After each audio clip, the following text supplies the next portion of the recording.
қыздар, құрметті көрермендер. Бүгінгі эфирде мен Надия. Сарыарқа төсі құстарға бай. Мұнда орман су құстары мен жыртқыш құстардың жүздеген түрі бар. Олар құр, тұқылдақ, қыран, сауысқан, үйрек, қаз сияқты құстар. Тіпті Ақмола облысында орналасқан қорғалжын қорғын құстардың 350 түрі мекендейді екен. Балалар алдағы уақытта ол қорықты да өз көзіме көрмек.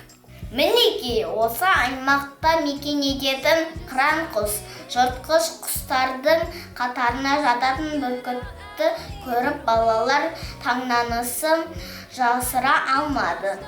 Табиғат мектебі білім беруге қатар еңбекке де бауламақ. Балға мен шеге қолданып құстың ұясын жасау оны тапсырма емес. Бұрын сонды қолына балға мен ұстамаған қатысушылар да бар мекен. Көрейік мектебінің оқушылар тапсырма толық орындап шығалар ма екен.